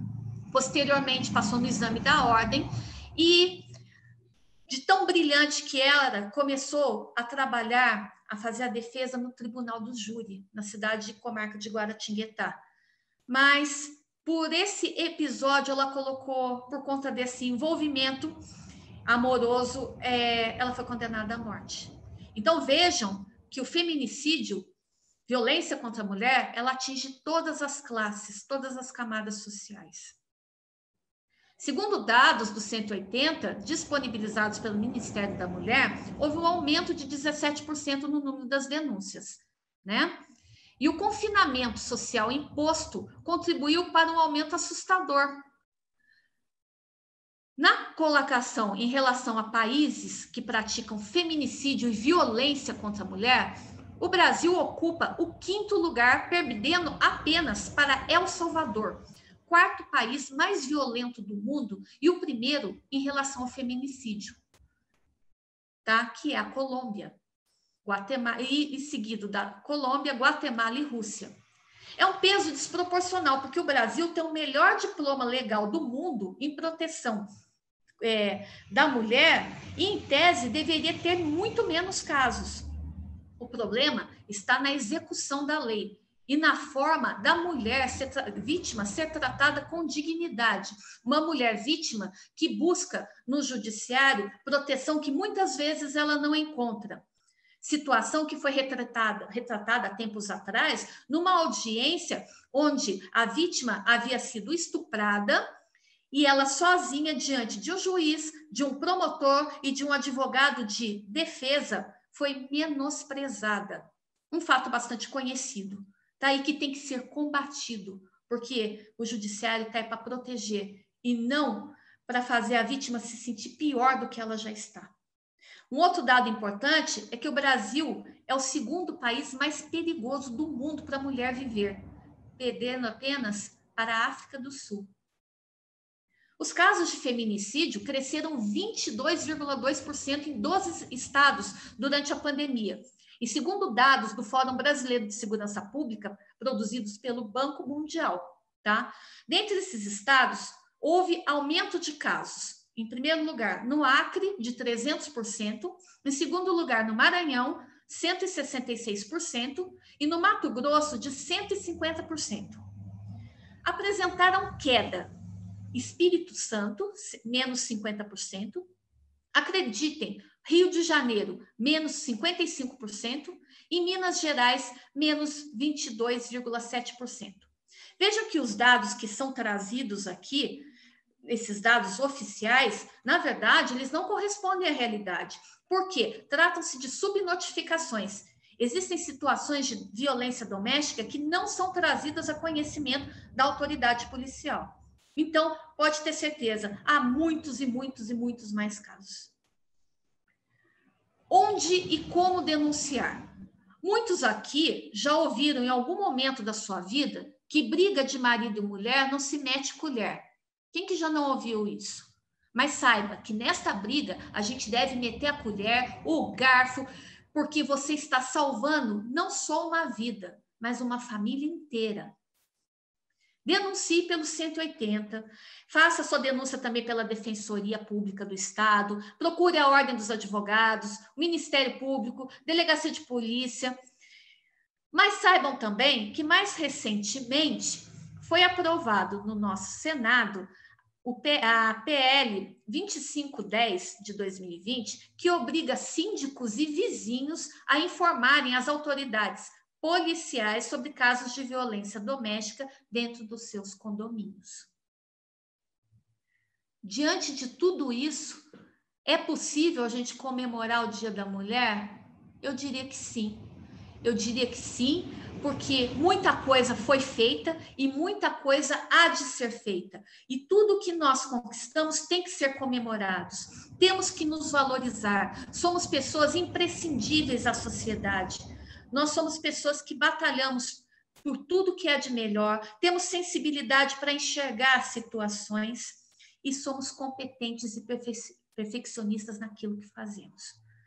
Então, devemos conquistar cada conquista, cada passo nosso. Espero que nessa oportunidade eu tenha trazido, pelo tempo, noções sobre a violência contra a mulher, o feminicídio, o seu aumento no Brasil, sobretudo nesses tempos de pandemia pela qual atravessamos, e ressaltar que temos a melhor legislação protetiva do mundo em relação à mulher, mas que precisa ser melhor executada por políticas públicas, por promoção de educação nas escolas, respeitem as mulheres, respeitem os idosos, respeitem a condição dos vulneráveis, mas que precisa tudo assim, respeitando a nossa condição. Recomendo para quem está aqui a visita no Instagram da página Justiça de Saia e Me Too, organizados pelo Ministério Público do Estado de São Paulo em parceria com a OAB São Paulo, para o combate ao feminicídio e à violência doméstica. Também convido a todos a visitar a minha página no Instagram, @FábiaMaruco, onde eu trago bastante material vasto, eu promovo lives, tenho, hoje, inclusive, às 20 horas, farei uma live a respeito de feminicídio, e estamos aí para trocar ideias, promover o bem-estar social, e você, vítima de violência doméstica, procure os seus direitos, esteja amparada de seus amigos, de seus familiares e denuncie a violência doméstica. Mais uma vez, muito obrigada pela oportunidade e parabéns a todas as mulheres. Obrigada, doutora Fábia. A senhora trouxe informações valiosíssimas e dados assustadores, infelizmente, mas essas informações vieram para nos munir de armas, né, para nós lutarmos, né, por nossos direitos. Muito obrigada mesmo. Vou passar agora para a nossa querida Vilma Mello, que trará aí o depoimento dela, muito bonito. Então, com vocês, Vilma Mello.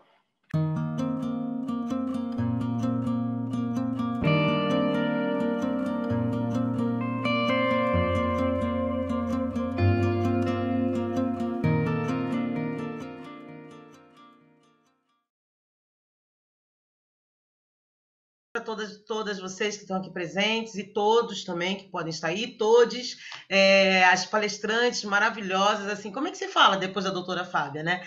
Ontem, quando a gente se encontrou, eu falei isso. Falei, como é que se fala depois da doutora? Não tem como falar depois dela, né? Até porque ela vem trazendo assuntos tão pertinentes e tanto a primeira palestrante quanto a segunda, né? E aí, como é que a gente fala depois disso, né? Mas algumas coisas... Eu tinha programado uma coisa para falar, mas eu vou me desvirtuar bastante, até por conta do avançado da hora também. Eu acho que a gente teve muitas informações muito construtivas e muito necessárias. Eu fiquei aqui embevecida no que eu estava ouvindo. E eu sou da arte, eu não sou do meio corporativo, eu sou de um outro movimento, sou uma mulher preta, suburbana, eu sou do Rio de Janeiro, apesar de estar agora confinada em São Paulo. E aí eu fico pensando, estou confinada por conta da pandemia, São Paulo entrou no estágio roxo agora, está saindo do vermelho para o roxo. E aí eu estou há 18 dias aqui, sendo que há 6 dias eu estou confinada dentro de um lugarzinho bem pequenininho. E aí eu fiquei lendo muita coisa sobre... E um dado que me chamou a atenção logo de cara agora, quando a gente abriu, foi o vídeo. Esse vídeo lindíssimo que a gente viu, dessas mulheres que ao mesmo tempo estão com um sorriso no rosto e que são exaustas, né? Porque a pandemia exauriu muito mais as mulheres do que os homens. A gente tem, na verdade, a gente tem 3 rotinas. A gente tem o nosso trabalho, a gente tem o trabalho doméstico e a gente tem os deveres parentais ainda. Quer dizer, a gente tem um acúmulo de coisas. E como a gente não ter também o autocuidado, porque a sanidade mental da gente, para onde vai? E eu fiquei observando essas mulheres, essas guerreiras que apareceram no primeiro vídeo, nesse vídeo que foi mostrado logo de início, e eu observei, não podia deixar de observar como uma mulher preta que sou, que não tinha nenhuma mulher preta, eu não tinha nenhuma representatividade em termos de cor dentro desse vídeo. E daí a gente já começa a ver uma abertura muito grande de mercado de trabalho, né? A gente vê que durante a pandemia, entre mulheres brancas, mulheres não negras, vamos colocar assim, e mulheres negras perderam 11% dos seus trabalhos. As mulheres não negras perderam 18,70 e tantos %. Eu não sou uma pessoa de estatística, sou das artes, mas assim, algumas coisas me vêm à memória. E por que isso também? Alguns dados também que a doutora Fábia trouxe agora. Quando a gente pensa no sufrágio, isso sempre me chamou a atenção, quando a gente pensa no sufrágio feminino, a gente se reporta lá em 1897, no Reino Unido, mas a gente também tem que lembrar que a Nova Zelândia já estava fazendo esse movimento. Nova Zelândia sempre saiu na frente, né? As mulheres da Nova Zelândia, como agora, né? Nesse momento da pandemia. As mulheres da Nova Zelândia saindo à frente lá já em 1893, mas se a gente faz um paralelo, a gente começa a entender a nossa questão feminina preta no Brasil, porque a Lei Áurea só foi assinada em 1888. Então, lutávamos por coisas diferentes, nós lutávamos pela liberdade, nós lutávamos pelo direito de ser alguém e não ser tratado como animal. Não era nem só de ser cidadã, mas de não ser tratada como animal. E essa é toda a nossa jornada. Aí a gente entende porque as mulheres negras agora têm 18% da perda do seu emprego, até porque a maioria delas está em trabalhos como faxineira, e é por isso que a gente não vê, no meio, pelo menos no vídeo ou no meio corporativo também, tantas mulheres negras, como a gente gostaria, como a gente sabe que existe, mas a porcentagem é muito menor, porque a gente já começa uma defasagem muito grande. Eu estou envolvida, por exemplo, eu vim aqui para dar um depoimento pessoal meu, mas acontece que são tantas coisas que são paralelas, que aí você vai pegando que são todos depoimentos, porque todas essas coisas me atravessam e acredito que atravessam vocês também de determinada forma. Porque a gente só vai mudar essa sociedade quando a gente se atravessar com a dor do outro, quando a gente tiver empatia com a dor do outro. É como no feminicídio, né? Quando a gente tiver empatia, como disse também a doutora, se a briga de marido e mulher não se mete a colher, claro que se mete a colher, né? A gente tem que ter empatia com a dor da outra, porque no momento que a gente tem empatia com a dor da outra, a gente muda, e aí a gente muda a sociedade. Quando a gente pensa isso, quando eu penso nessa situação, eu penso que nesse momento, por exemplo, tem uma menina que se chama Amanda, e Amanda Silva Gomes, que está lá agora na Unirio, pleiteando a vaga que é de direito dela. Ela passou em primeiro lugar para as artes cênicas no vestibular de 2020, cursou o primeiro semestre, sendo que faltou por conta da pandemia, atrasou tudo, faltou uma folha que é aquela folha da carteira de trabalho. Eu demorei para entender o que estava acontecendo. Faltou uma folha da carteira de trabalho dela. E a folha, exatamente a folha em branco. E a folha em branco diz que não tem nenhuma anotação depois daquela. Ela não entregou essa folha em branco. Essa menina cursou o tempo inteiro só com um celular, sem tablet, sem computador, sem nada, absolutamente sem nada. E ela tirou 10 absolutamente em todas as matérias. E agora, quando chegou no segundo semestre, que 2020, segundo semestre está acontecendo agora, a matrícula dela foi recusada. Então a gente continua vendo as mulheres negras, pobres, porque sendo recusado o direito delas, sendo ceifada no seu direito de trabalho, seu direito de estudo. Isso acontece também com as mulheres brancas, obviamente, acontece com todas. As mulheres de baixa renda vai acontecer. Só que nós sempre saímos, né, quando a gente fala, por exemplo, do sufrágio, né, quando eu falei agora da data do sufrágio, das datas também que a doutora Fábia falou, e quando a gente pega nas mulheres negras, a gente sempre está saindo atrás da linha de partida. Se a linha de partida começou aqui, a nossa linha começou muito depois, como agora ainda está acontecendo. A gente está em 2021 e essas coisas continuam acontecendo. Eu fico pensando, eu fiz um espetáculo sobre a minha filha em 2017 para 2018, mais ou menos, eu acho que foi 2017. E esse espetáculo se chama Marrom, nem preto nem branco. Eu não sei se tem outras mulheres pretas aí, se elas vão se identificar com isso. E minha filha é resultado de uma miscigenação. Meu marido é branco, minha filha é preta, e ela, na verdade, não se enquadrava em lugar nenhum, porque ela estudava numa escola alemã e disseram para ela que ela não podia ser, ela era a única preta da turma, e disseram para ela que ela não podia ser a princesa, porque, afinal de contas, eles nunca tinham visto uma princesa preta. Ela agora já está com 18 anos, ou seja, ainda não tinha sido lançado alguns desenhos da Disney, como foram lançados depois com outras raças e até outras orientações também. E aí eu me vejo no lugar dessas mulheres. Eu, como mulher preta, a minha filha, como não identificada, e aí, porque ela teve uma crise de identidade muito grande, ela não podia ser a princesa dentro da escola. Uma menina falou para ela que ela não podia ser a princesa, porque ela era preta, e não tem pessoas pretas não tem princesas pretas, porque o tempo inteiro a nossa história é apagada, porque ninguém me ensinou na escola a história da África, ninguém me disse na escola que a África é um continente tão diverso, que existem reis e rainhas, que existiam reis e rainhas tão diversos, de tribos tão diversas, porque simplesmente os brancos chegaram lá, pegaram todos, misturaram no grande caldeirão, tacaram aqui e designaram que todos são negros, todos. mas ninguém disse que cada negro era uma cultura diferente. Então, pensando nisso, nessa nossa trajetória, a gente consegue entender, porque hoje em dia, dentro do mercado de trabalho, a gente vê tão poucas mulheres negras, por exemplo, representando no meio corporativo. Eu vi uma matéria no outro dia, talvez vocês tenham visto também, de ela agora é chefe do comércio internacional e ela é uma africana e negra, né? Ela não é da África do Sul, é uma africana negra e ela me representa. Ela me representa e ela representa muitas negras espalhadas por esse mundo afora. A gente na luta quando a gente está na nossa luta, e eu não gosto de separar, né, feminismo negro, feminismo branco, mas como disse a Djamila, precisa sim, né? A Djamila filósofa, precisa sim. A gente precisa separar porque a gente, na verdade, está junto, mas está separado. E a gente só vai estar junto de novo quando a gente tiver empatia um pelo outro e uma pela outra.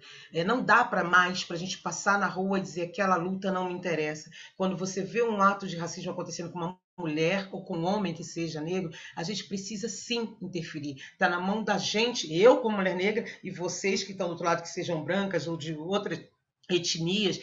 A gente precisa sim se meter, porque a injustiça está aí e ela está o tempo inteiro. E muito mais para nós mulheres. O índice de feminicídio, o índice de violência doméstica, o índice de desemprego subiu muito mais para as mulheres e as mulheres negras. E as mulheres negras são arrimo de família em sua maioria. As mulheres negras, desde sempre, desde quando a gente vê lá em Minas, essas mulheres, sempre que também foi escondido da história, essas mulheres negras sempre saíram à frente. Quando a gente vai para Minas, enquanto as mulheres estavam pensando em se divorciar, as mulheres mineiras elas já eram arrimo de família e criavam seus filhos sozinhas há muito tempo. Até porque os homens negros até hoje continuam sendo assassinados, os homens negros muito mais que os homens brancos, os homens negros abandonam o lar como o homem branco, mas o homem negro tem um índice muito maior que isso, dada a pobreza, dada toda a situação socioeconômica em que a gente se encontra e uma ausência total do Estado quanto a isso. Então, assim, eu acho que eu vim para trazer um pouco de depoimento no alento, mas eu também não estou conseguindo dar todas as histórias que eu escutei agora. Mas, ao mesmo tempo, eu posso dar o depoimento da minha vida, que sou,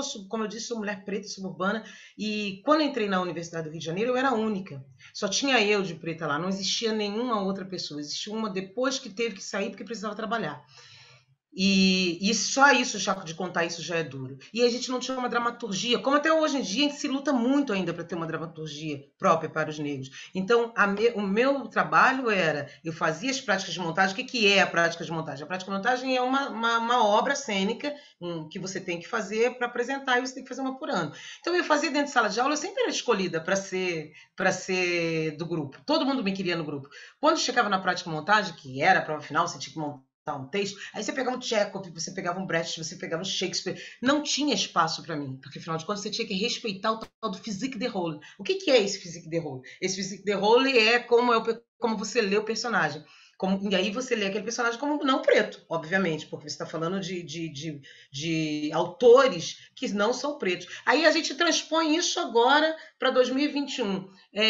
A gente vê uma dramaturgia. 2021, não, vamos um pouquinho mais. Segundo Sol, né? Vamos falar dessa emissora. A emissora da qual me contrata, mas Segundo Sol, vamos lá para o Segundo Sol. Segundo Sol, o que a gente vê no Segundo Sol? A gente vê uma novela que se passa na Bahia com representantes todos brancos, de olhos claros, azuis, verdes, louros, e aí depois de um grande bafafá, depois de um grande movimento, eles tiveram que colocar alguns atores negros, alguns, que não representam a maioria. Só que Bahia é o lugar onde existe mais índice de pessoas pretas depois da África e, consequentemente, mais índice de mulheres pretas depois da África. Então, como as mulheres, quem eram as grandes protagonistas na novela, eram brancas. Então, são coisas inexplicáveis. E, ao mesmo tempo, assim, a dramaturgia é o tempo inteiro construída para a gente não se ver representado. Até hoje tem aquela pergunta clássica, né? Por que não tem propaganda de pasta de dente com pessoas negras? Porque, afinal de contas, a gente dá muito mais contraste, né? Por que não tem? Porque eles acham que não vende. Agora, por que não vende se nós somos 54% da população que se reconhece ou se entende como negra? Não dá para entender. É uma lógica inversa, é uma lógica que criaram, porque não é a lógica real. Porque quem consome, todo mundo consome pasta de dente. Então, quem vai consumir a pasta de dente somos nós, pretos também, que somos a maioria. Mas isso não é pensado. A dramaturgia é o tempo inteiro criada contra essas minorias entre aspas, né, mas as minorias subjugadas. Por exemplo, vamos agora também a uma nova dramaturgia, que é esse corta e cola que acontece. O que está acontecendo com essa atriz que está nesse reality que tem dentro da emissora, de uma das emissoras, da grande emissora desse país. Ela está, mais uma vez, se subjugando a um homem, e de uma forma aberta para todo o país, e que sirva de exemplo para todas nós, e que nós não podemos julgar, muito pelo contrário, a gente tem que acolher. Mas, ao mesmo tempo, ela, como está tão envolvida na história, ela não consegue enxergar a história. E eu acredito que isso aconteça com esses grandes casos que vão dar onde a gente sabe, onde dão. Então, a arte, de alguma forma, ela é uma grande arma quanto a isso. Eu acho que a instrução, como falou, já estou encerrando, porque eu sei que tem uma questão de horário, e como eu fiquei por último também, e também mudei um pouco o que eu ia falar, em função de tudo que eu escutei, o que foi muito bom, mas acho que tem um papel fundamental sobre isso, que é da nossa saúde mental, da nossa sanidade mental. Cantar, como disse a doutora Fábia, mais uma vez, citando ela falou sobre as nossas conquistas e que nós temos que nos alegrar com elas. Eu, enquanto mulher preta, penso muito nas nossas conquistas, que foram muitas e que continuam sendo. A gente está em passos muito atrasados em relação à história. Claro que a gente está em passos muito atrasados em relação à história. Vide isso, vou citar de novo, vídeo que a gente assistiu logo no início. A gente está muito atrasada em relação à nossa história, mas a gente não parou e a gente não vai parar e a gente precisa continuar, e de mãos dadas a gente precisa continuar. Não é a gente dizer que aquele caso não me pertence porque eu não sou daquela cor ou daquela etnia. Não sou eu, enquanto mulher preta, dizer não me interessa aquele caso, porque aquele caso é de uma mulher branca, de uma classe social, ela é burguesa, enfim. Não, me interessa porque ela é minha irmã, porque ela é uma igual e ela é como eu. E o caso contrário acontece. A gente precisa, sim, a gente só vai expurgar o problema do feminicídio, a gente só vai expurgar o problema do racismo quando todos nós entendermos que isso é um problema social, isso é um problema de todos nós. E quando um indivíduo se mexe para um crescimento, todo um coletivo se mexe. Então, quem está na base da pirâmide, né? Como já disse Angela Davis, quem está na base da pirâmide? Na base da pirâmide estão as mulheres, e na base da pirâmide estão as mulheres negras. Então, se a gente se mexe aqui, toda a pirâmide lá em cima vai se mexer. É necessário que a gente se instrua, é necessário que a gente se dedique, é necessário que a gente prossiga, e cada vez mais, e que a gente tem que as nossas conquistas foram muitas, e assim, não existe humanidade sem a mulher, ainda não inventaram uma forma. Né? Não inventaram uma forma sem o útero, ainda não inventaram. Então, sem a mulher não existiria a humanidade. Não adianta correr para um lado, correr para o outro, porque vai acabar sempre no mesmo lugar. Nós somos extremamente necessárias, nós somos uma força de trabalho muito, muito específica. E aí, deixando aqui o recado da arte, voltando ao que eu ia falar, a arte salva, seja através da música, seja através do teatro, seja através da dança, seja através de qualquer manifestação, literatura, poesia. A arte salva. A arte tem o poder de salvar a mente, assim como a gente tem o médico que tem o poder de nos ajudar com a saúde. A arte é um antídoto. Então, assim, a gente precisa se unir e ver mais, consumir mais. Nesse momento da pandemia, por exemplo, onde a maioria de nós ficou trancada, não todas porque não tiveram esse privilégio, mas muitas de nós ficamos trancadas em casa, em home office, ou seja como for. O que salvou a gente foram as grandes lives, logo no início, porque agora acho que ninguém aguenta mais live, mas foram as grandes lives, apesar dessa ser uma live, mas é uma live institucional, mas foram as grandes lives, as músicas, o carnaval trancado com música, foram os programas não só de série, cinema, propagandas, tudo isso é arte. Quando a gente diz, eu não gosto, eu não consumo, isso não é verdade. Isso não é verdade. E quando a gente olha, a gente começa a ver que começa a ter um movimento muito grande. A gente começa hoje a ter grandes mulheres diretoras dentro das grandes emissoras. Mulheres pretas ainda não. Mas a gente começa a ver grandes mulheres dentro das emissoras, grandes mulheres dentro do cinema. A gente vê mulheres pretas bem, mas um índice muito menor. Muito menor. Tanto é que quando uma mulher preta consegue alguma coisa, ela chega num lugar de destaque. Eu, em 2000, foi falado no início, né, que eu ganhei o prêmio de melhor atriz do Prêmio Shell. Eu ganhei outros prêmios além do Prêmio Shell, mas o Prêmio Shell é o nosso Oscar, então a gente acaba falando do Prêmio Shell.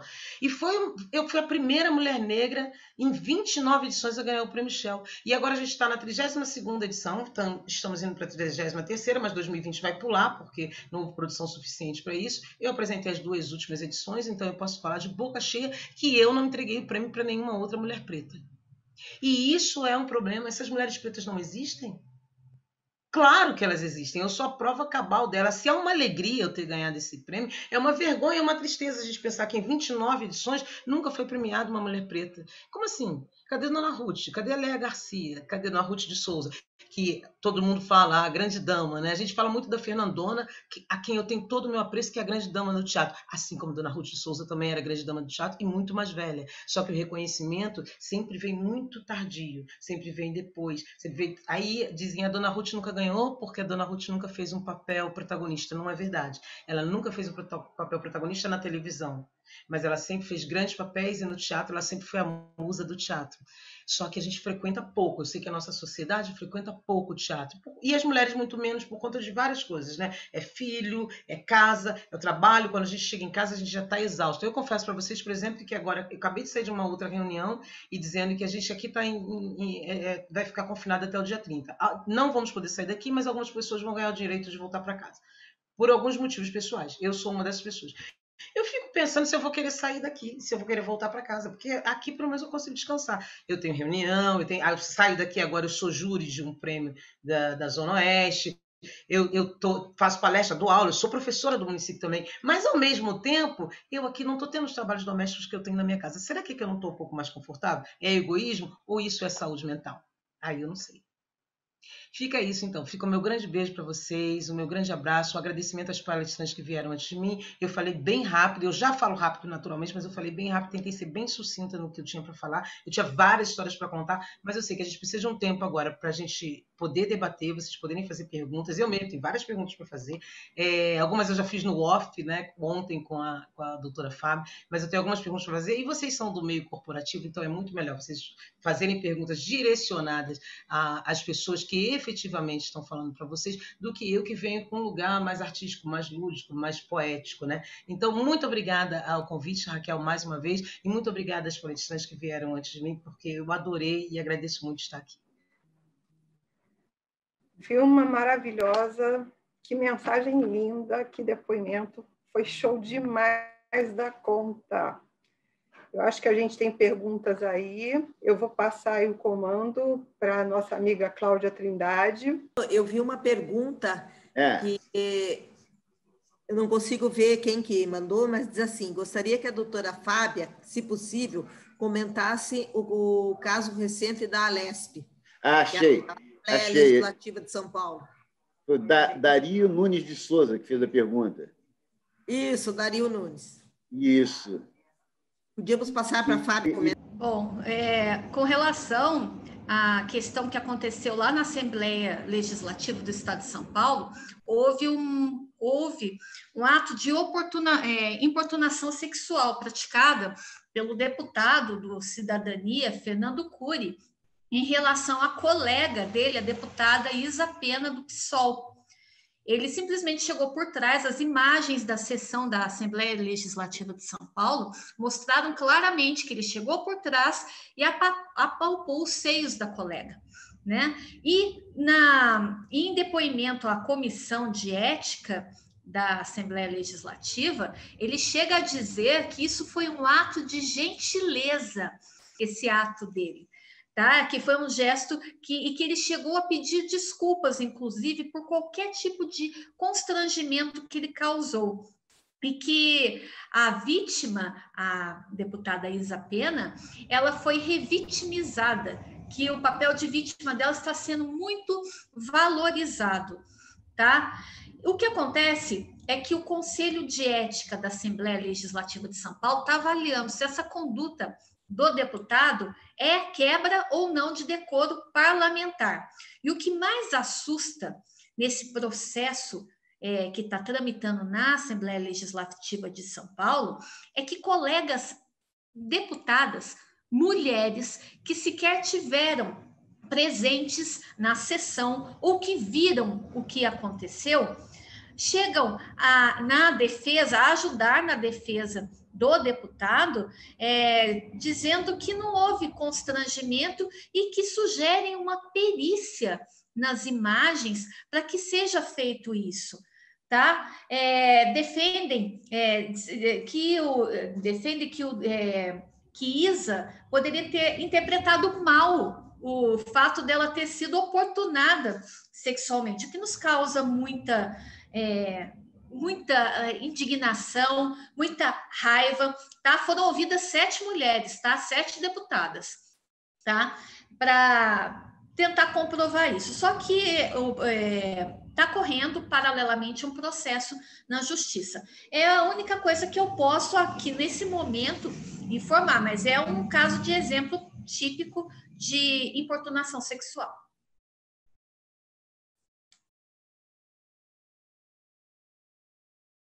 Todo mundo parabenizando aí as palestrantes, o evento, quem formatou.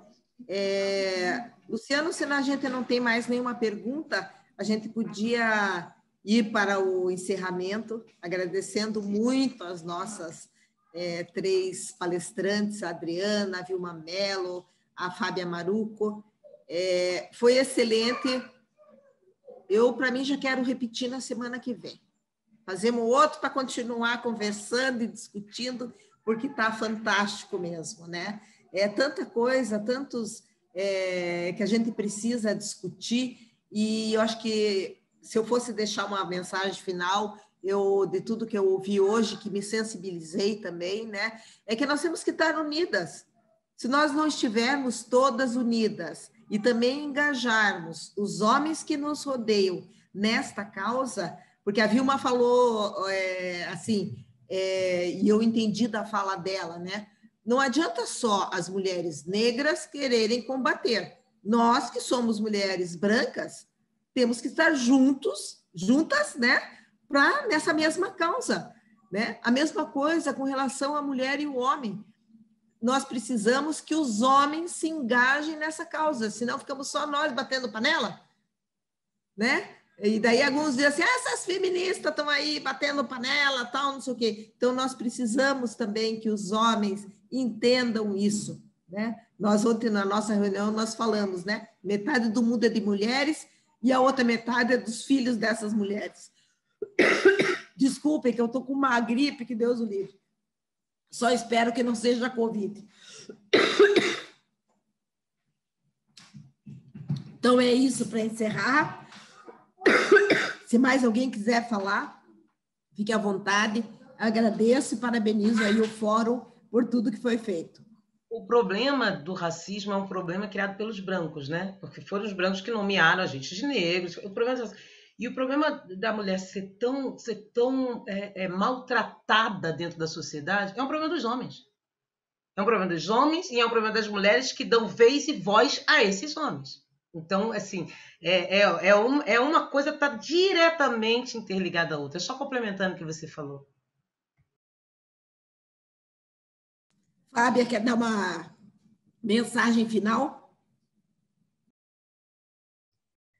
Bom, eu quero agradecer a oportunidade de estar aqui com vocês, expondo um tema tão polêmico, um tema tão atual, tão polêmico, um tema que faz parte da nossa vida cotidiana, que é defender os nossos direitos, se fazer valer como mulher na sociedade, se fazer respeitar em todas as nossas atividades, dentro ou fora da nossa família, dentro ou fora das empresas. Então, o que eu deixo aqui de mensagem para quem acompanhou a gente é que denuncie qualquer tipo de violência contra a mulher. Você tomou conhecimento, vai lá e denuncie. Pode ser seu vizinho, pode ser seu parente, pode não ser ninguém conhecido, você presenciou um ato de violência, vai lá e denuncie. Precisamos, hoje, não deixar que a violência predomine, tá? Que as mulheres façam valer seu papel de protagonistas na sociedade, porque hoje é a mulher que desempenha e que desenvolve tudo com maestria na sociedade. Criar filho, estar numa situação de pandemia, tendo que ser multitarefas ao mesmo tempo, isso não é para qualquer pessoa, isso é para a mulher, né? Então, nós somos boas em tudo, somos boas também em denunciar e proteger as nossas próximas. Certo? Muito obrigada. Espero que eu tenha uma outra oportunidade de estar junto de vocês. Foi um prazer conhecer as palestrantes, conhecer toda a organização, foi muito bem acolhida, muito bem indicada pela minha amiga Adriane Gonçalves, e que venha uma próxima oportunidade. Parabéns a todas as mulheres. Adriana Carvalho está aí ainda? Talvez ela tenha saído, que ela tinha uma outra reunião em seguida. Então, parabéns a todas as mulheres. Força nessa nossa luta. Juntas, nós somos mais do que a metade da população, nós venceremos, né? Um abraço a todos, feliz mês da mulher. Obrigada mais uma vez às palestrantes e faremos outras conversas. Conto com vocês. Obrigada, pessoal. Obrigada a todos. Obrigada, gente. Um prazer. Um prazer. Tchau. Tchau, tchau.